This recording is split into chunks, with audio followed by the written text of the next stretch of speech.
سرکار کلاں مخدوم المشائخ حضرت سید شاہ مفتی محمد مختار اشرف اشرفی جیلانی علیہ رحمت و رضوان کی چوچا شریف کی خانقاہ اشرفیہ حسنیہ سرکار کلاں کے بڑے مشہور سجادہ نشین ہوئے ماضی قریب کے بزرگوں میں بڑا اہم نام حضور مخدوم المشائخ سرکار کلاں کا ہے، اور الحمدللہ انہی کی نسبت سے میرا نام بھی مختار اشرف ہے۔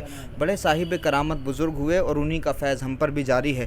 حضرت اسلم میاں وامقی صاحب ہمارے ساتھ میں اس وقت موجود ہیں اور خانقاہ وامقیہ میں ہم ہیں۔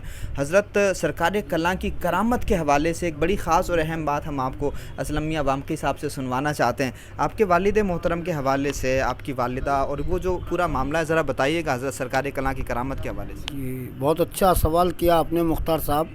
سرکار کلاں تو ایک ایسی عظیم شخصیت کا نام ہے کہ عرب و عجم شمال و جنوب میں، اور ایسے شخصیت تھے کہ میں نے بارہا جب لوگ بریلی آتے تھے سرکار کلاں تو میں نہیں کہتا تھا مرید ہو جاؤ، بلکہ جب ان کا قیام خانقاہ وامقیہ میں ہوتا تھا تو ایک جنب غفیر حضرت کے دستے حق پر بس صرف بیت ہونے ہی آتا تھا، اور جو آتا تھا وہ سرکار کلاں کو دیکھتا تھا، فدا ہو جاتا تھا۔ میرے بچپنے کا زمانہ ہے، میں نے سرکار کلاں کو بہت قریب سے بریلی آنے پر بھی دیکھا ہے، کچوچا میں بھی دیکھا ہے، اور اس کے تعلق سے سب سے بڑی کرامت یہ ہے کہ خانوادہ اشرفیہ وامقیہ میں حضرت وامق میاں رحمۃ اللہ علیہ تک ایک ہی اولاد نرینہ رہتی تھی، باقی انتقال ہو جاتے تھے۔ تو وامق میاں رحمۃ اللہ علیہ کے بعد نشاط میاں کو دعا دی اشرفی میاں نے تو اولاد ہوئی، لیکن حضرت سرکار کلاں کی سب سے بڑی کرامت ہمارے گھر میں یہ ہے کہ میرے والد ماجد پیر و مرشد حضرت سید محمد اشرف جو موجودہ اس وقت صاحب سجادہ ہیں، ان کی آمد سے پہلے یعنی حمل میں تھے سرکار کلاں، اس وقت بریلی شریف کے دورے پہ تشریف لائے تھے، فیض اشرف بانٹنے آئے تھے۔ تو نشاط میں رحمۃ اللہ علیہ نے عرض کیا، حضور میرے گھر میں جو اولاد ہو جاتی ہے یا تو ضائع ہو جاتی ہے یا انتقال ہو جاتا ہے، دعا کیجئے۔ تو آپ نے ارشاد فرمایا، میاں کیا حمل ہے؟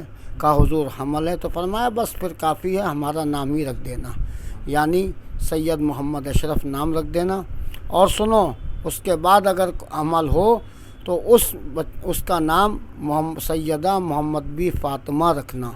اب یہ دو کرامتیں دن رات میرے گھر میں دکھ رہی ہیں کہ سرکار کلاں کے دعا کے بعد میرے والد کی آمد دنیا میں ہوئی جو صاحب سجادہ ہیں، اس کے بعد نشاط میاں کے جو اولاد ہونا تھی یہ بھی حضرت سرکار کلاں دیکھ رہے تھے کہ بیٹی پیدا ہوگی، اور ان کا بھی نام سیدہ محمد بی فاطمہ رکھا گیا، اور تاریخ بریلی اس وقت تک مکمل نہیں ہو سکتی جب تک کہ سرکار کلاں کو اس تاریخ میں نہیں لکھا جائے گا۔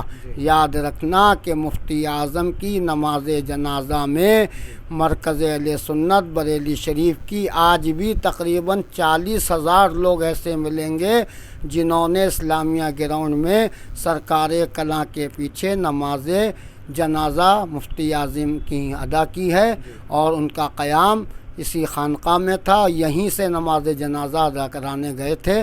اللہ تعالیٰ رحمت و انوار کی بارشیں فرمائے رحمانی میاں کی قبر پر، اللہ تعالیٰ خانوادہ رضویہ کو سرکار کلاں کے فیض سے مالا مال فرمائے۔ بہت بہت شکریہ۔ بناتا ہے جو محتاجوں کو مختار، اسی مختار کا محتاج ہوں میں۔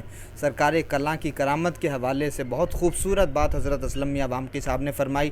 اگر آپ بھی سرکار کلاں سے نسبت رکھتے ہیں، اگر آپ کو بھی حضور سرکار کلاں پیر و مرشد کی کوئی کرامت یاد ہو، کوئی واقعہ یاد ہو، تو کمنٹ باکس میں ضرور ساجھا کریے گا۔ بہت بہت شکریہ ہمارے ساتھ جڑنے کے لیے۔ السلام علیکم ورحمۃ اللہ وبرکاتہ۔